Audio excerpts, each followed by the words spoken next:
CAO 3D vers SolidWorks comme un expert.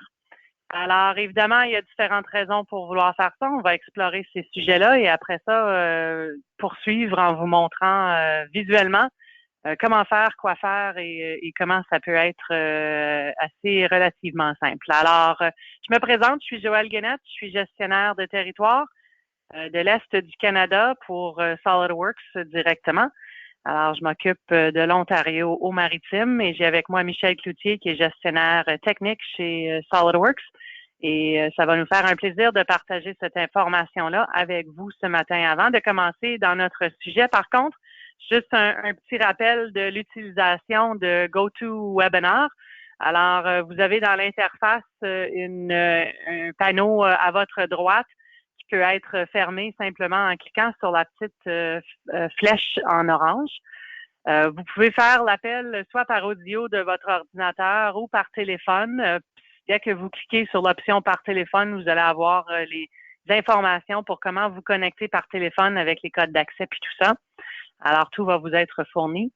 Il y a des documents que vous pouvez télécharger qui ont été inclus. Alors, des documents qui parlent de notre sujet d'aujourd'hui ou des produits en général ou de comment la migration pourrait être faite. Alors, évidemment, un sujet très intéressant et très important si on fait un changement. Et sous ça, il y a un panneau questions. Alors, si à travers la présentation, vous avez des questions, s'il vous plaît, n'hésitez pas à les inscrire dans ce panneau-là. S'il reste du temps avant la fin de la session, nous allons les adresser. Sinon, nous allons pouvoir communiquer avec vous directement pour en discuter plus personnellement avec vous individuellement. Alors, voilà. Les documents que nous avons mis aujourd'hui, il y en a quelques-uns. Nous en avons d'autres. Il y a une panoplie de recensements qui ont été faits pour comprendre nos clients, pour comprendre les gens dans l'industrie en général, pour donner des trucs aux gens qui font les migrations à réussir cette migration-là, évidemment, parce que ça peut être, on peut avoir plusieurs outils disponibles, mais si on ne les connaît pas ou on ne sait pas comment les utiliser, à ce moment-là, on peut frapper des murs de façon qui ne sont pas nécessaires. Alors, on vous donne tous les outils pour vous aider dans cette migration-là. Vous êtes peut-être aussi un utilisateur SolidWorks déjà, mais qui reçoit des fichiers de d'autres formats. Et vous êtes ici aujourd'hui pour apprendre un petit peu plus à comment travailler avec ces différents formats-là, parce que ça arrive souvent dans l'industrie, dépendant avec qui on travaille. Alors, voilà. Alors, choisir SolidWorks aujourd'hui, il y a différentes raisons. Il y a évidemment des gens qui veulent se départir de ce qu'ils ont comme plateforme existante et aller vers quelque chose d'autre. Il y a des raisons pour ça qu'on va regarder. Puis ensuite de ça, il y a des raisons pour lesquelles SolidWorks est la plateforme qui est choisie quand on décide de se départir ou de changer de CAO. Alors, regardons à travers les analyses qui ont été faites, des recensements que nous avons faits. Qu'est-ce qui est sorti de ces analyses-là? Et de façon surprenante, peut-être pour vous, mais pas pour nous, le coût, c'est la moindre des raisons. Alors, les gens, pour sauver quelques dollars, ne vont pas se donner la peine de changer complètement de plateforme. Il faut qu'il y ait une justification plus forte que ça. Alors, évidemment, si les gens ont eu un problème avec l'outil CAO qu'ils utilisent, ça cause des désagréments, ça cause des problèmes peut-être à la conception, à la manufacture, peu importe. Et ça ajoute des coûts et du temps et ça incite les gens à regarder autre chose. Il se peut que vous avez des clients qui ont SolidWorks. Évidemment, ça serait plus facile de communiquer avec vous si vous étiez sur la même plateforme. Et de même part, pour ceux qui ont des fournisseurs ou des manufacturiers qui sont sur SolidWorks, alors encore une fois, faciliter la communication avec tous les gens qui forment votre écosystème à vous. Mais une des raisons principales, c'est que les gens veulent une plateforme qui est unifiée. Alors, quelque chose qui est standardisé, qui est unifié. On a cette discussion-là très, très, très souvent, Michel et moi, avec des gens qui utilisent autre chose et qui cherchent quelque chose qui va connecter leur mode du début à la fin non seulement avec juste un outil CAD, mais des solutions qui entourent tout ça pour que la compagnie soit plus productive. Alors, 5 raisons pour lesquelles les gens font ça, c'est avoir plus de productivité, pouvoir réduire leurs coûts, améliorer la qualité de leurs produits. Quand tout est interconnecté, on peut améliorer plus facilement. Ça génère une collaboration qui est plus élevée dans l'entreprise entière et non seulement au groupe d'ingénierie qui se retrouve des fois peut-être plus isolé des ventes, du marketing, des gens aux achats, mais que ce soit n'importe quoi. Alors, une collaboration plus grande. Puis évidemment, pouvoir accroître l'innovation dans votre entreprise. Alors, c'est ce qui vous démarque sur le marché. Et si on n'a pas le temps pour le faire ou on n'a pas les outils pour le faire, ben à ce moment-là, on est limité à comment on peut le faire ou le faire, point final. Alors, c'est les raisons. On a l'industrie 4.0 qui est en émergence complète, qui rattache tout ça et qui fait que cette unification-là devient de plus en plus à la demande de nos clients. Alors, voici pourquoi on quitte, voici pourquoi on choisit SolidWorks. Alors, évidemment, bon, il y a des produits de portfolio. Si je commence en bas, là, la moindre des raisons dans la liste, ce sont qu'on a un portfolio qui est intéressant, parce que je viens juste de dire dans la page précédente que c'est la plateforme qui peut faire changer, mais ce n'est pas nécessairement ce qui fait adopter, c'est pas tout le portfolio. Et voilà, c'est ce que les gens nous ont dit. Évidemment, la facilité de trouver des gens qui connaissent SolidWorks, c'est une des raisons intéressantes, que vos fournisseurs soient sur SolidWorks. Ensuite, on a le coût qui apparaît à la 3e position ici. Pourquoi SolidWorks est choisi et non d'autres qui pourraient être plus coûteux. Que vos clients soient sur SolidWorks. Évidemment, le plus grosse part de marché, un outil CAOA. Ben, le plus de gens on y retrouve et le plus souvent vos clients ou vos fournisseurs vont s'y retrouver aussi. Mais ce qui arrive en première place, ce sont les avantages des produits du produit SolidWorks. Donc, pas nécessairement le portfolio complet, mais les produits eux-mêmes, comment ils fonctionnent. Alors, on travaille beaucoup à améliorer nos produits d'année en année pour y ajouter de la performance, la productivité, façon de travailler qui est intuitive, pour que les gens s'y retrouvent facilement, que n'importe quoi soit plus facile. Alors, ça peut être banal, mais réduire quelque chose qui prend 3 clics à 1, quand on fait ça de façon répétée de jour en jour, ben ce temps-là s'additionne et ce n'est pas négligeable. Alors, les avantages que nos produits offrent, soit individuellement ou évidemment de pouvoir travailler en concert est la raison principale pour laquelle les gens adoptent SolidWorks. Alors aujourd'hui, Michel a choisi des sujets, des thèmes qui un peu vous présenter de façon visuelle et non juste discuter de façon verbale. Alors, il va vous présenter les sujets qu'il a choisis. Qui l'interpelle et qui montre comment la transition peut se faire, pourquoi le faire, mais la transition, puis qu'est-ce que ça peut vous apporter. Alors, Michel est chez SolidWorks depuis 14 ans. Michel a fait la transition du 2D au 3D il y a longtemps, déjà là, mais voit tous les avantages et comment SolidWorks a évolué dans les derniers 20 ans et va pouvoir partager de ces informations-là avec vous. Et moi, je reviens à la fin pour fermer le webinaire. Alors, à toi, Michel. Parfait, ben merci, puis bonjour tout le monde, bon matin, bon vendredi matin. Alors, un petit peu où j'embarque aujourd'hui, ce matin, c'est dans la partie plus technique. Puis ça, c'est des choses que je veux parler avec vous. J'ai un design, puis on va faire l'exemple justement d'un design, entre guillemets, hybride, qui a des composants SolidWorks, mais aussi des composants d'un autre système. On veut faire des modifications, on veut ajouter des choses. Donc, on va regarder un petit peu comment on peut travailler dans une période de transition ou quand on a besoin de travailler avec des fichiers de d'autres systèmes. Donc, si vous n'êtes pas utilisateur SolidWorks, vous allez voir un petit peu comment on peut faire cette transition-là. Si vous êtes un utilisateur SolidWorks, j'espère que vous allez peut-être prendre une couple de petits trucs que vous allez pouvoir ramener avec vous. Mais c'est ce qu'on veut parler aujourd'hui. Donc, je vais travailler à l'intérieur d'un design existant. Ensuite de ça, ajouter des fonctions paramétriques à des objets qui viennent d'un autre système, des petits trucs pour juste quand on a besoin de faire une modification rapide, puis on n'a pas besoin nécessairement de toute la paramétrie associée à un fichier, surtout s'il vient encore une fois d'un autre système. Ensuite de ça, je vais parler un peu de la gestion de tout ça. Dans le cours de ma présentation, je vais travailler à l'intérieur de SolidWorks PDM, qui est un gestionnaire de données multi-CAO. Donc, je peux mettre plusieurs types de fichiers CAO à l'intérieur de PDM et de gérer tout ça de façon assez transparente. Donc, un design vraiment hybride. Puis ensuite de ça, parler de qu'est-ce qui se passe après la CAO. La CAO, c'est pas la seule chose. Il y a différents produits qu'on peut utiliser, même avec des fichiers qui viennent de d'autres systèmes.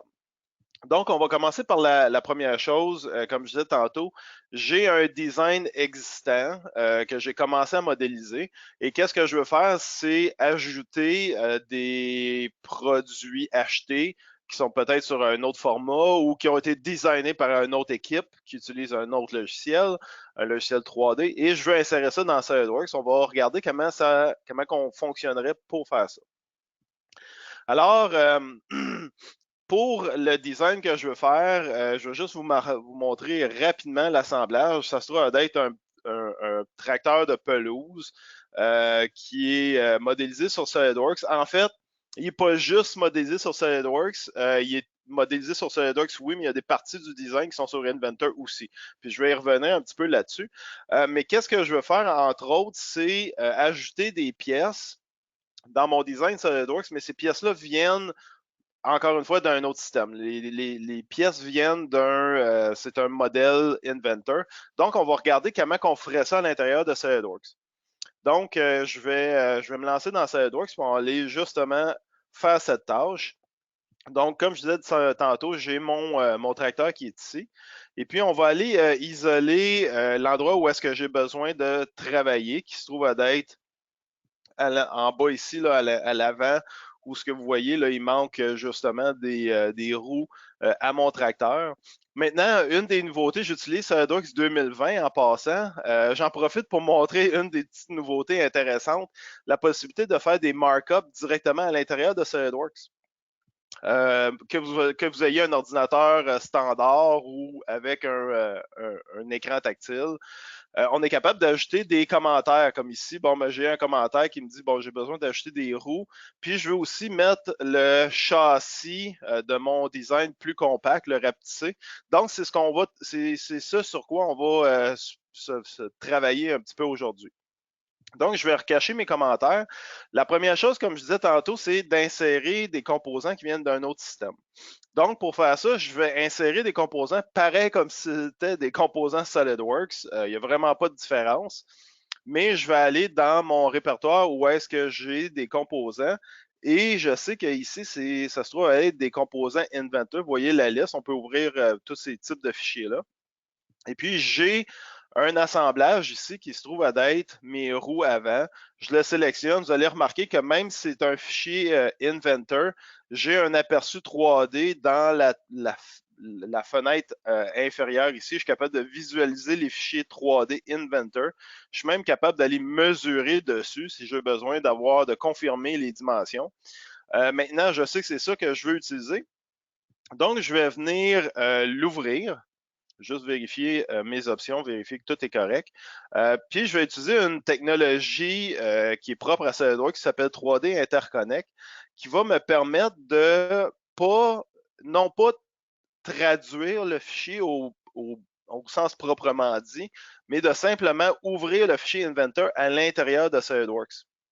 Alors, vous allez voir que qu'est-ce que je viens faire, c'est que premièrement, c'est extrêmement rapide, c'est à peu près le même temps en fait que d'insérer un assemblage ou un sous-assemblage SolidWorks. La différence, c'est que je ne fais pas de traduction.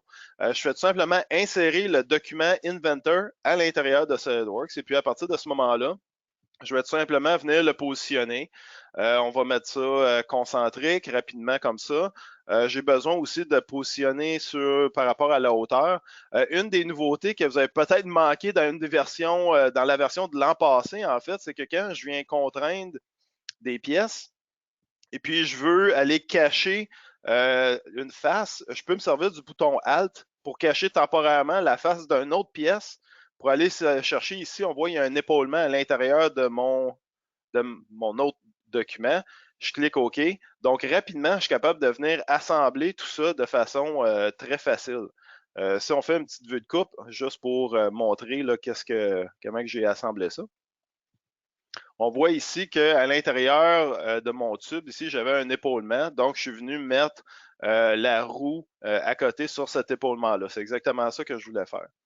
Maintenant, je vais continuer et puis j'ai besoin de copier ce sous-assemblage-là pour faire un autre roue.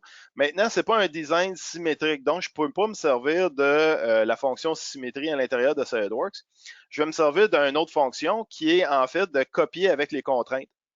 Copier avec les contraintes va me permettre de sélectionner le premier sous-assemblage et puis au lieu de tout refaire, je vais tout simplement dire ben, la copie elle va être concentrique avec la pièce qui est ici, mais je vais réutiliser la même coïncidence parce que c'est à la même hauteur et rapidement, je suis capable de copier un sous-assemblage avec ces contraintes à un autre endroit de mon design, puis ça devient deux composants vraiment qui peuvent tourner indépendamment une de l'autre. Maintenant, ce qui est intéressant, il faut se rappeler que, encore une fois, ce sont des fichiers Inventor que j'ai insérés dans SolidWorks. Je n'ai pas fait de traduction. En fait, je fais tout le temps référence aux fichiers Inventor natifs.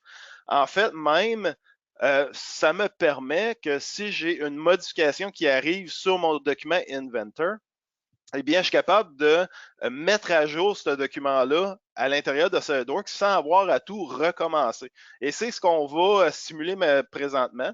Je vais aller dans ma voûte où est-ce que j'ai mon assemblage. Et puis, quand je regarde ici mon historique de pièces, on va remarquer qu'il y a eu une modification. Présentement, j'utilise la première version ici qu'on appelle la version 1, mais on voit qu'il y a eu une version 2 avec un design mis à jour. On a ajouté les roues, puis aussi la tige de fixation, elle est plus longue. Alors, ce que je vais faire, c'est que je vais sélectionner cette version-là, puis je vais dire que je vais aller la chercher. Donc, je vais aller chercher la version la plus récente. Je vais fermer ça. Puis on va voir ici, l'aperçu vient de se mettre à jour. Donc, j'ai simulé une mise à jour de mon assemblage Inventor. Maintenant, qu'est-ce qui est intéressant si je retourne à l'intérieur de SolidWorks? C'est que SolidWorks va détecter cette modification-là. On le voit un petit peu sur le symbole qui apparaît ici. On voit là, comme les deux flèches en circulaire. Dans le fond, on m'avertit qu'il y a une mise à jour sur le document Inventor natif. Ce que j'ai besoin de faire, un simple bouton de droite, puis je fais dire, je veux mettre à jour le modèle. Je n'ai pas besoin de recommencer. Je n'ai pas besoin d'effacer puis de réinsérer. Non, non, non, je fais juste mettre à jour le modèle et puis tout se met à jour à l'intérieur de SolidWorks. Les contraintes fonctionnent encore. On voit que les roues sont capables de pivoter. Donc, tout est correct. Ici, par exemple, puis là, ça va être ma prochaine étape, mon prochain travail, si on veut dire, c'est que je me rends compte que comme la tige de fixation, elle est plus longue, j'ai un problème ici que je vais aller régler dans ma prochaine étape.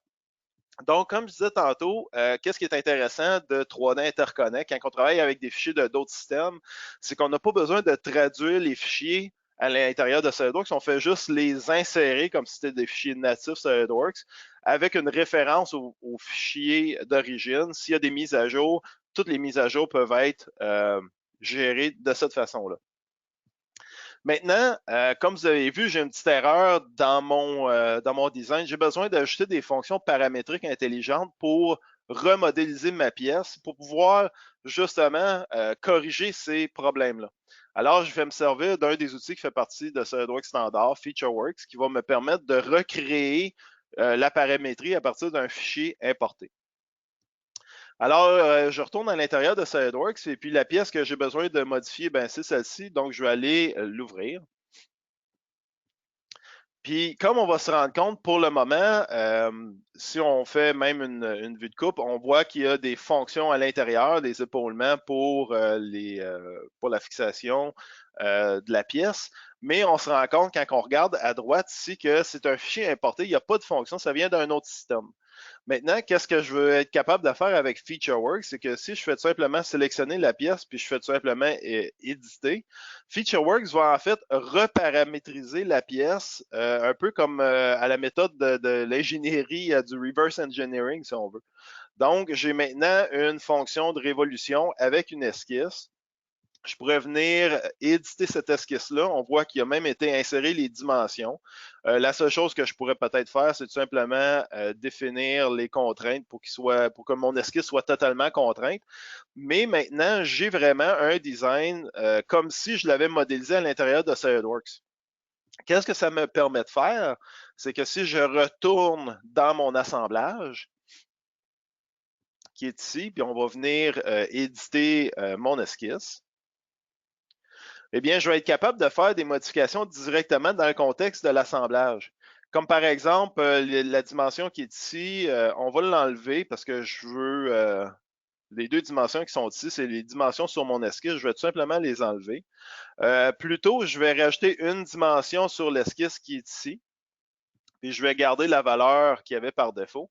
Maintenant, ce que je veux faire, c'est remonter tout ça un peu. On pourrait le glisser comme ça, mais moi, je veux lui donner une contrainte. Donc, ce que je vais faire, c'est que je vais tout simplement sélectionner la ligne et l'arête de mon modèle. Je le mets collinéaire, comme ça, pour qu'il soit vraiment à la même hauteur. Et puis, une fois que j'ai terminé, ben, je peux tout simplement sortir de mon design. La pièce va être reconstruite. On va même venir mettre à jour la contrainte d'assemblage. On voit que le bouchon, il était contraint sur la face supérieure. Il l'est encore, donc je n'ai rien perdu de mon design. Il n'y a pas d'erreur qui a été créée non plus. Et puis, j'ai été capable de modéliser, de changer la modélisation de cette pièce-là. Et puis, bon, ben, comme c'est deux fois la même pièce, tout a suivi de l'autre côté aussi.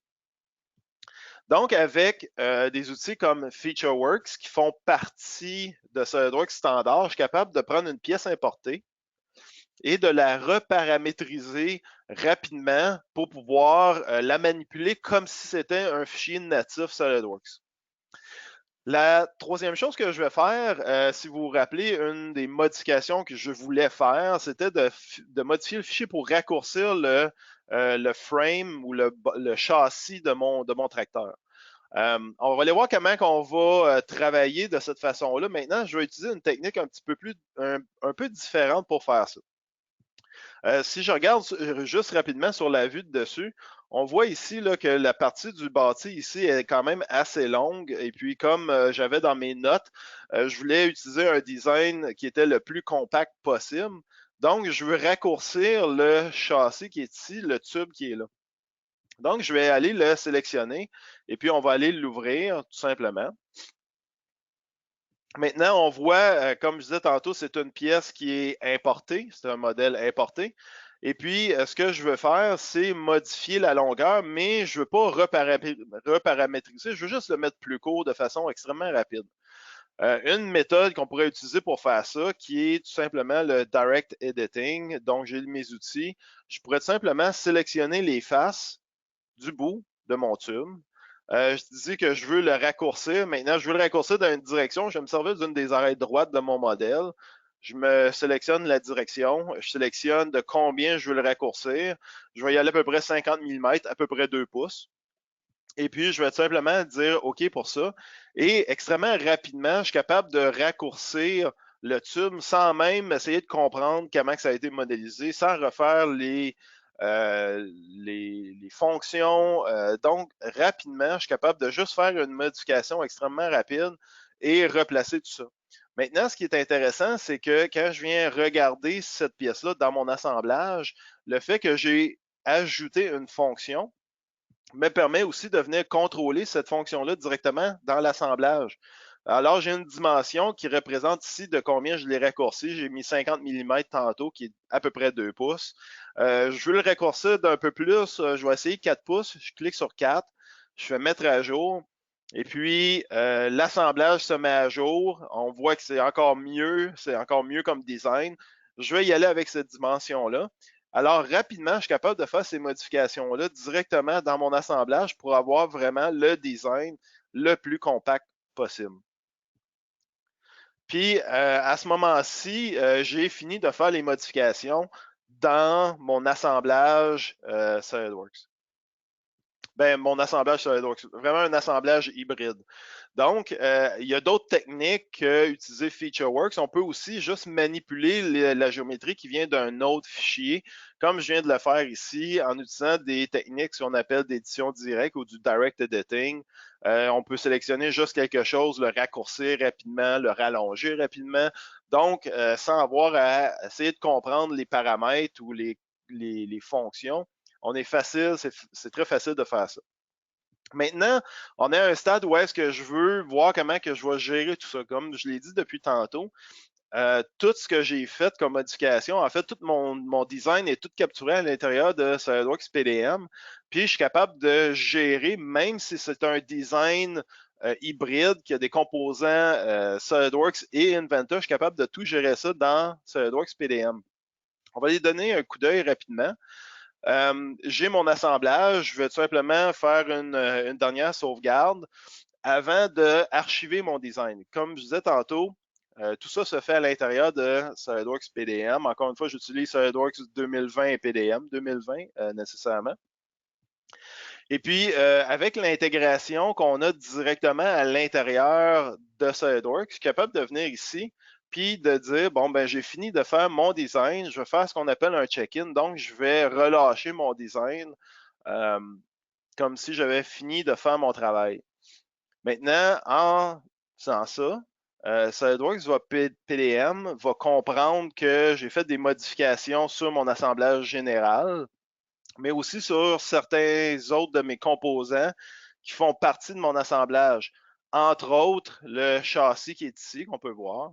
Et puis, si j'ouvre ce design-là, on voit que j'ai fait des modifications sur les pièces ici, le tube, entre autres, mais aussi le bout de frame ici qu'on voit.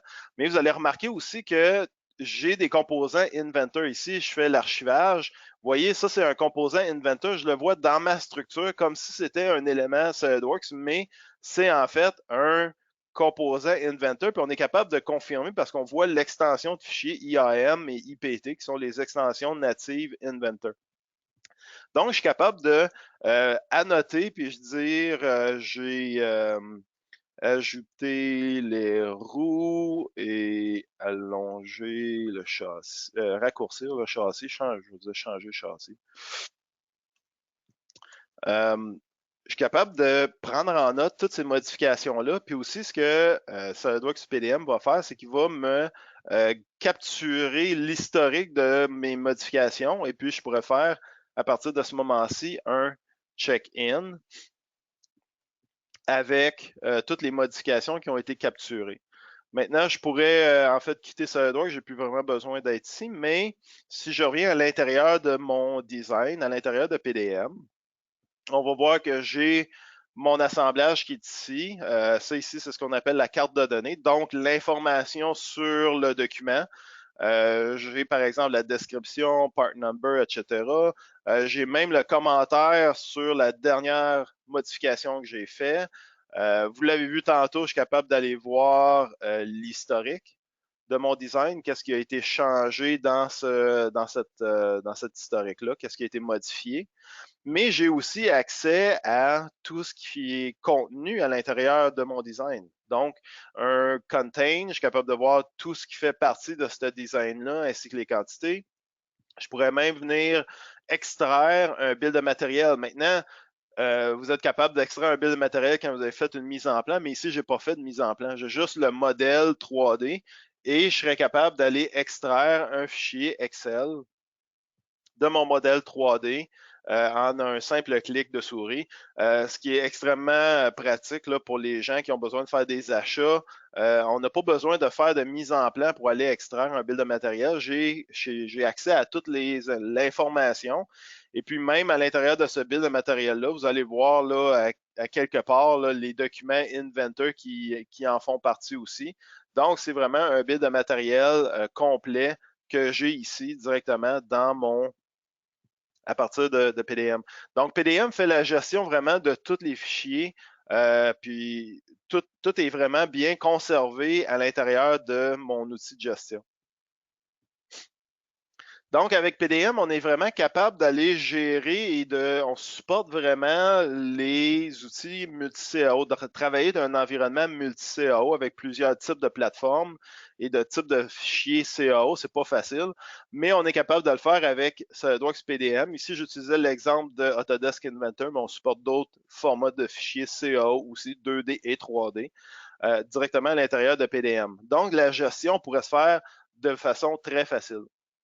Maintenant, une dernière chose que je veux mentionner aujourd'hui, c'est il n'y a pas juste le design, la CAO, la gestion de données qui est supportée surtout dans des environnements avec plusieurs formats de fichiers CAO.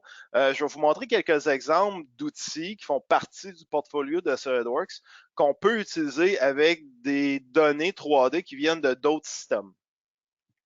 Je vais parler entre autres de simulation, de CAM, de SolidWorks Visualize pour faire des rendus d'images et de SolidWorks Composer. Le premier exemple, SolidWorks Simulation. Quand on utilise SolidWorks Simulation pour faire de l'analyse par élément fini, en fait, tout ce qu'on a besoin, c'est de la géométrie. La géométrie peut venir de SolidWorks, mais la géométrie peut venir d'un autre système de CAO aussi. Ça ici, en fait, ça se trouve être un engrenage qui vient de ProE que j'ai ouvert à l'intérieur de SolidWorks. S'il y a des modifications sur l'engrenage, je peux faire juste mettre à jour les modifications et relancer la simulation. Donc, la simulation ici m'avertit qu'il y a des modifications sur la géométrie de la pièce qui ont été faites. Je lance la simulation pour mettre à jour les données de simulation et facilement, je suis capable de avoir accès aux nouveaux résultats par rapport à ces contraintes-là. Donc, si je simule un peu, là, si je bloquais le chemin clé, quelle force que je suis capable d'appliquer sur l'engrenage. Donc, je suis capable de faire ça directement avec SolidWorks et les outils SolidWorks Simulation. J'ai pas besoin, ça n'a pas besoin d'être un fichier natif SolidWorks. Ici, je le fais sur un fichier, en fait, qui vient de ProE, Creo. Un autre exemple de fichier qu'on peut réutiliser dans d'autres applications, c'est par rapport au CAM. Ici, j'utilise SolidWorks CAM et encore une fois, SolidWorks CAM peut réutiliser des documents qui viennent de d'autres systèmes. Alors, même si ça a été modélisé dans un autre système CAO, je suis capable de l'ouvrir dans SolidWorks, de lancer la simulation de machinage, définir toutes mes différentes étapes de machinage. SolidWorks CAM va comprendre et analyser la pièce et créer toutes les fonctions de machinage nécessaires. Et je suis même capable d'aller simuler le machinage directement à l'intérieur de mon interface SolidWorks. Donc, ici, comme on peut voir, c'est SolidWorks CAM que j'utilise. Maintenant, ce qui est intéressant, c'est que s'il y a des modifications qui sont faites sur le modèle, autant que les modifications soient faites à l'intérieur de SolidWorks pour un fichier natif SolidWorks ou les modifications sont faites sur un fichier externe, comme on l'a vu tantôt avec d'autres formats de fichiers.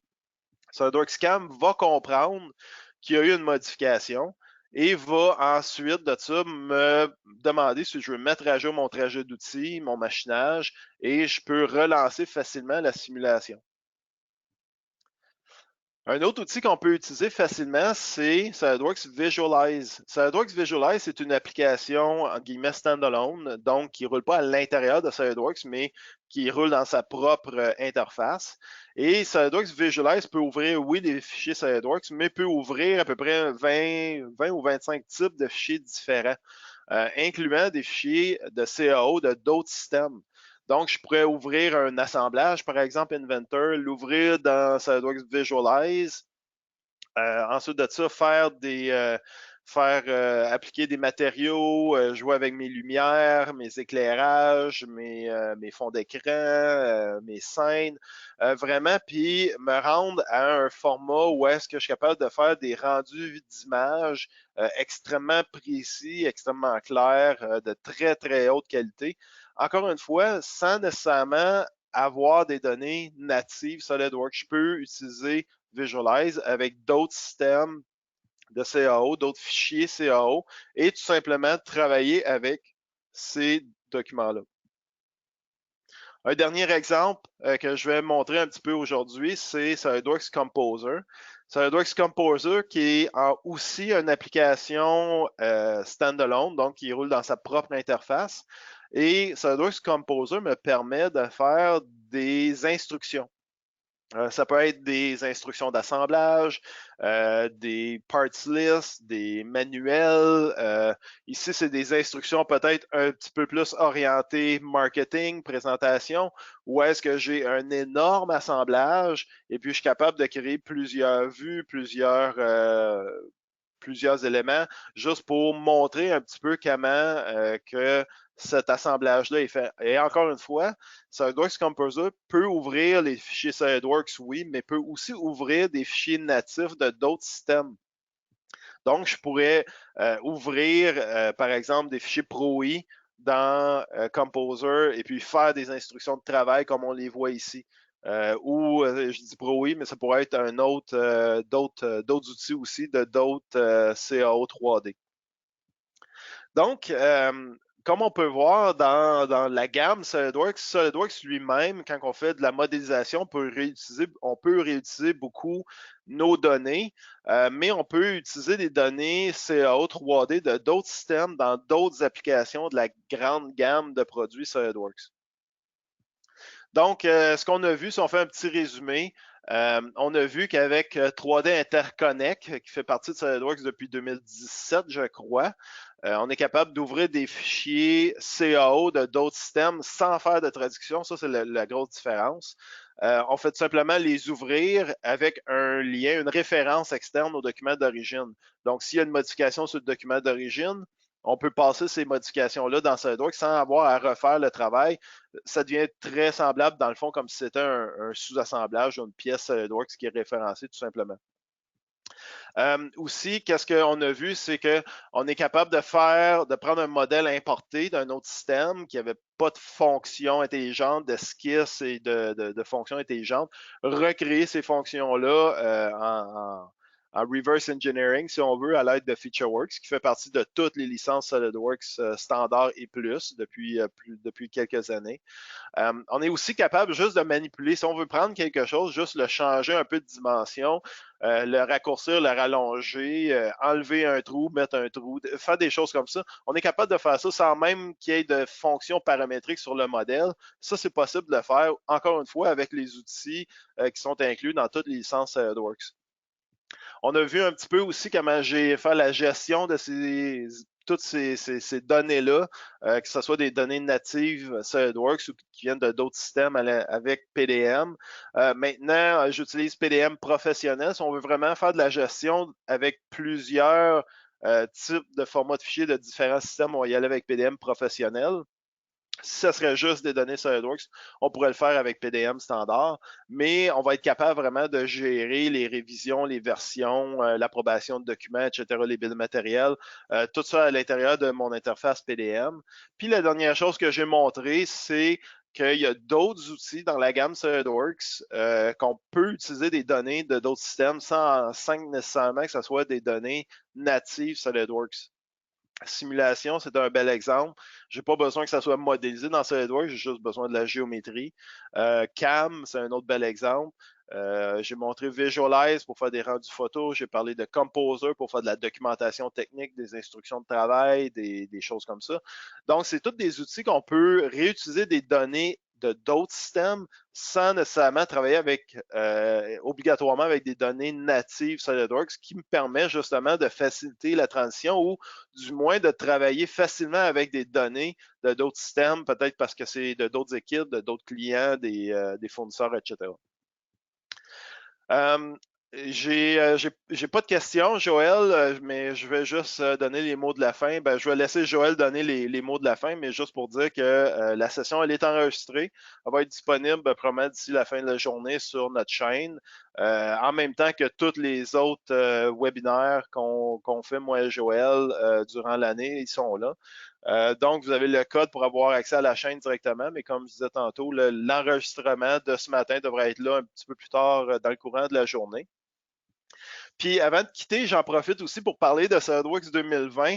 J'utilisais SolidWorks 2020 qui a été lancé il y a juste quelques semaines. Si vous n'êtes pas encore familier avec certaines des nouveautés, ben, je vous en ai montré une aujourd'hui, hein, la possibilité de faire des markups directement dans l'interface SolidWorks, ça c'est nouveau dans 2020. Mais je vous invite beaucoup à prendre contact avec vos revendeurs parce qu'on va faire, ben, tous les revendeurs font des événements pour montrer les nouveautés. Donc, il y a un paquet de nouveautés, encore une fois, dans SolidWorks 2020. Beaucoup de nouveautés sur les performances, les gros assemblages, etc. Donc, je vous invite à vérifier ça de votre côté, puis d'aller visiter ou venir nous voir ou voir votre revendeur pour un événement pour voir les nouveautés de 2020. Joël? Super, merci Michel. Comme toujours, plein d'informations intéressantes et pertinentes. Donc, je reviens à mon sujet du début, les raisons pourquoi les gens veulent une plateforme qui est intégrée ou pourquoi les entreprises veulent des plateformes qui sont intégrées pour faire de la conception. C'est pour avoir un petit boost là, à productivité. Quand tout se lie, quand on peut faire des recherches facilement, quand on peut communiquer facilement, ça augmente la productivité de tout le monde. Réduire les coûts, évidemment, d'entreprise, améliorer la qualité. Vous avez vu simulation. Donc, intégrer dans tout ça comment améliorer la qualité de ce qu'on fait. Puis si on fait moins d'erreurs parce que nos fichiers sont bien gérés quand on arrive à la manufacture, ben à ce moment-là aussi, on améliore la qualité de nos produits et de notre processus. Avoir une meilleure collaboration dans l'entreprise en entier, puis augmenter l'innovation, avoir le temps de faire de l'innovation pour que vous puissiez, comme entreprise, vous démarquer encore plus. Alors, si vous voulez voir comment SolidWorks pourrait vous aider concrètement chez vous, chez votre entreprise ou dans ce que vous faites dans vos quotidiens, n'hésitez pas à le communiquer au revendeur qui va faire un suivi avec vous ou communiquer avec moi ou Michel. Ça va nous faire plaisir de discuter du sujet avec vous et de voir c'est quoi les prochaines étapes. Et avec ça, on vous encourage de partager le webinaire avec d'autres dans l'entreprise chez vous qui pourraient vouloir voir l'information ou encore une fois de céduler quelque chose directement avec nous et le revendeur et explorer la situation pour vous. Avec ça, je vous remercie beaucoup pour votre temps ce matin. On vous redonne 15 minutes à votre horaire qu'on avait réservé. On vous le redonne, puis on espère vous revoir sur un autre de nos webinaires. Bonne journée tout le monde. Merci Michel. Bye. Merci, au revoir.